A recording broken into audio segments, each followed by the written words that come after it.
आपका स्वागत है स्टोरी यूनिवर्स में। आदरणीय पाठकों, प्रस्तुत है श्री कृष्णचंद्र द्वारा लिखित मार्मिक कहानी गूंगे। कृष्णचंद्र हिंदी साहित्य के एक प्रतिष्ठित लेखक हैं, जिनकी कहानियां मानवीय संवेदनाओं और समाज की जटिलताओं को बड़े ही सुंदर तरीके से चित्रित करती हैं। इस कहानी में हमें मिलवाया गया है एक ऐसे किरदार से जो जन्म से ही वज्र बहरा और गूंगा है, लेकिन उसकी आंखों में दुनिया को समझने और समझाने की तीव्र लालसा है। शकुंतला की करुणा और गूंगे की चुप्पी के बीच क्या है वो अनकही पीड़ा जो हमारे दिलों को झकझोर कर रख देती है?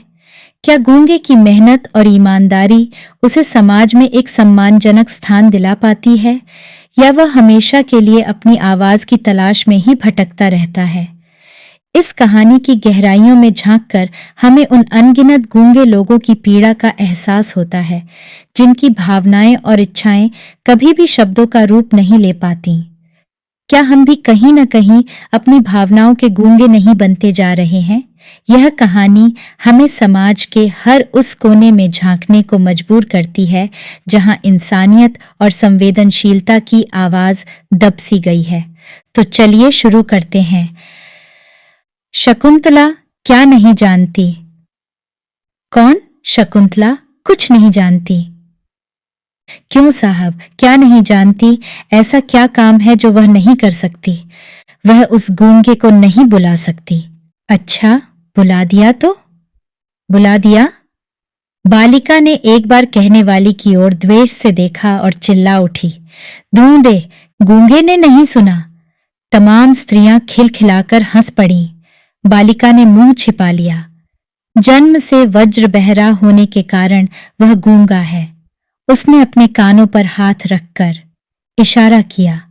सब लोगों को उसमें दिलचस्पी पैदा हो गई, जैसे तोते को राम राम कहते।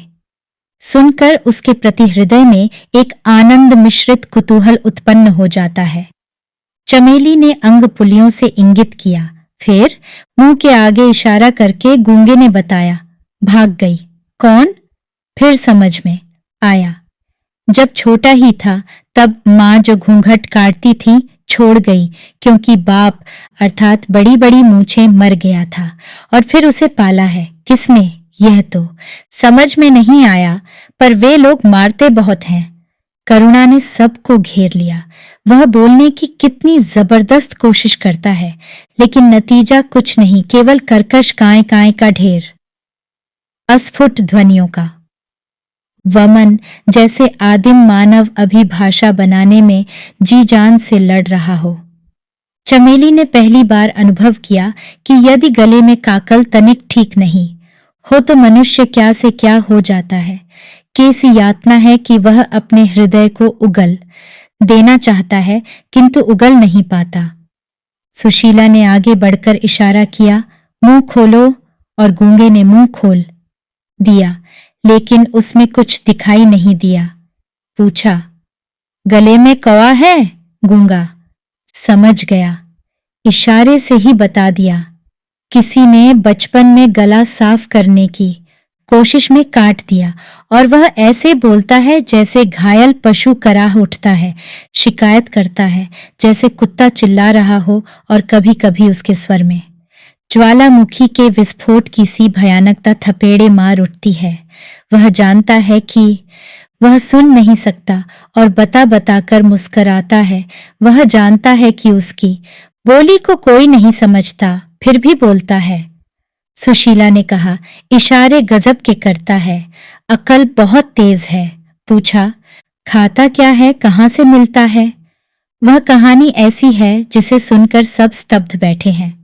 हलवाई के यहाँ रात भर लंठ बनाए हैं, कड़ाही मांजी है, नौकरी की है, कपड़े धोए हैं, सबके इशारे हैं, लेकिन गूंगे का स्वर चीत्कार में परिणत हो गया।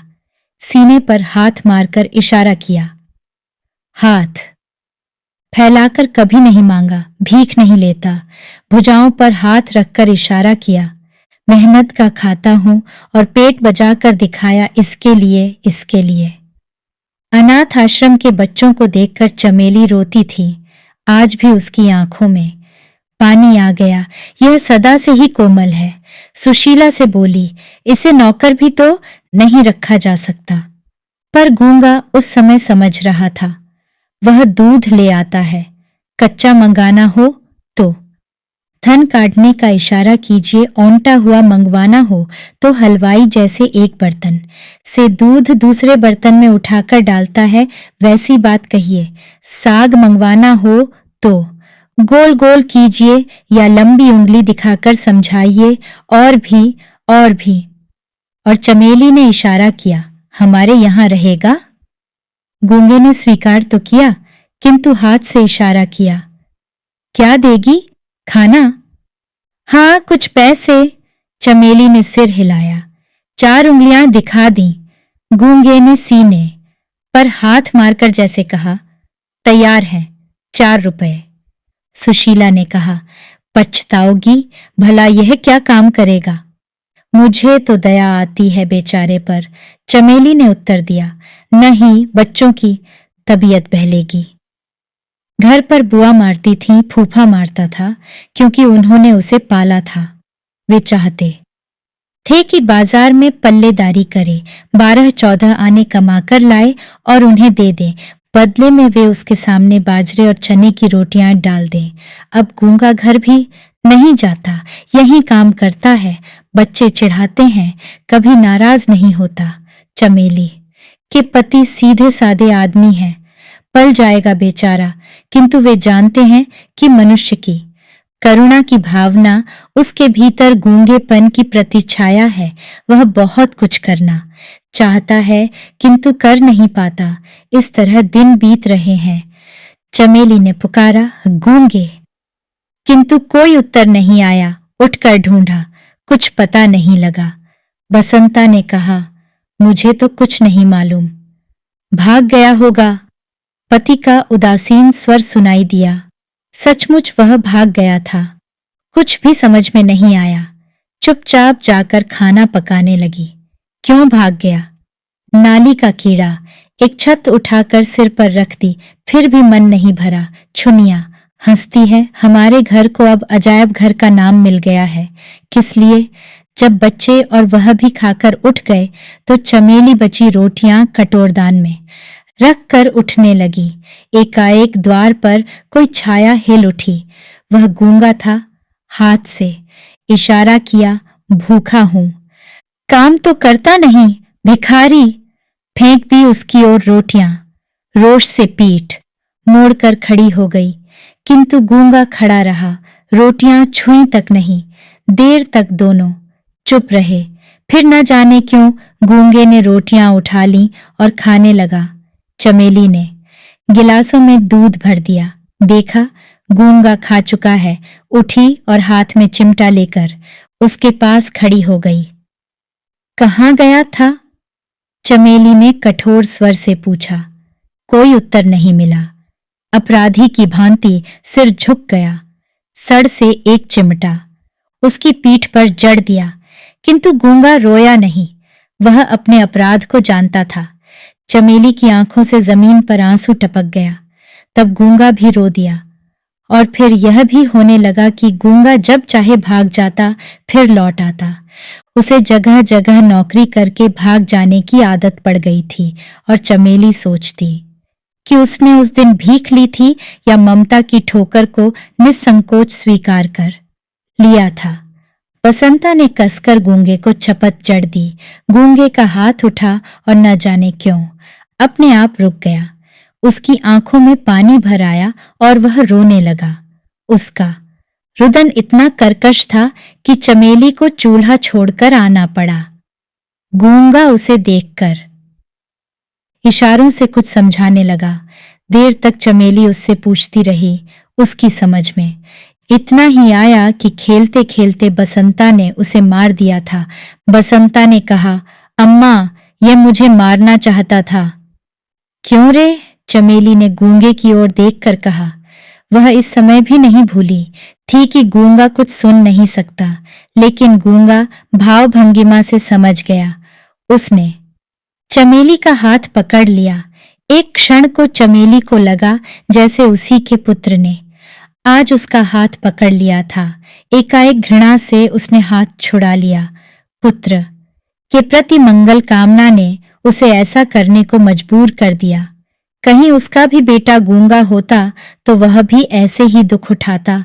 वह कुछ भी नहीं सोच सकी। एक बार फिर गूंगे के प्रति हृदय में ममता भर आई। वह लौटकर चूल्हे पर जा बैठी जिसमें अंदर आग थी, लेकिन उसी आग से वह सब पक रहा था जिससे सबसे भयानक आग बुझती है, पेट की आग, जिसके कारण आदमी गुलाम हो जाता है। उसे अनुभव हुआ कि गूंगे में बसंता से कहीं अधिक शारीरिक बल था। कभी भी गूंगे की भांति शक्ति से बसंता ने उसका हाथ नहीं पकड़ा था, लेकिन फिर भी गूंगे ने अपना उठा हाथ बसंता पर नहीं चलाया। रोटी जल रही थी, झट से पलट दी। वह पक रही थी। इसी से बसंता बसंता है, गूंगा गूंगा है। चमेली को विस्मय हुआ। गूंगा शायद यह समझता है कि बसंता मालिक का बेटा है, उस पर वह हाथ नहीं लगा सकता। मन ही मन थोड़ा विक्षोभ भी हुआ, किंतु पुत्र की ममता ने इस विषय पर चादर डाल दी और फिर याद आया कि उसने उसका हाथ पकड़ा था, शायद इसीलिए कि उसे बसंता को दंड देना ही चाहिए, यह उसको अधिकार है। किंतु वह तब समझ नहीं सकी और उसने सुना कि गूंगा कभी कभी कराह उठता था। चमेली उठकर बाहर गई, कुछ सोचकर रसोई में लौट आई और रात की बासी रोटी लेकर निकली। गूंगे, उसने पुकारा। कान के न जाने किस पर्दे में कोई चेतना है कि गूंगा उसकी आवाज को कभी अनसुना नहीं कर सकता। वह आया। उसकी आंखों में पानी भरा था, जैसे उनमें एक शिकायत थी, पक्षपात के प्रति तिरस्कार था। चमेली को लगा कि लड़का बहुत तेज है। बरबस ही उसके होंठों पर मुस्कान छा गई। कहा, ले, खा ले, और हाथ बढ़ा दिया। गूंगा इस स्वर की, इस सब की उपेक्षा नहीं कर सकता। वह हंस पड़ा। अगर उसका रोना एक अजीब दर्दनाक आवाज थी तो यह हंसना और कुछ नहीं। एक अचानक गुर्राहट सी चमेली के कानों में बज उठी। उस अमानवीय स्वर को सुनकर वह भीतर ही भीतर कांप उठी। यह उसने क्या किया था? उसने एक पशु पाला था जिसके हृदय में मनुष्य की सी वेदना थी। घृणा से विक्षुब्ध होकर चमेली ने कहा, क्यों रे, तूने चोरी की है? गूंगा चुप हो गया। उसने अपना सिर झुका लिया। चमेली एक बार क्रोध से कांप उठी। देर तक उसकी ओर घूरती रही। सोचा, मारने से यह ठीक नहीं हो सकता। अपराध को स्वीकार करा दंड न देना ही शायद कुछ असर करे, और फिर कौन मेरा अपना है।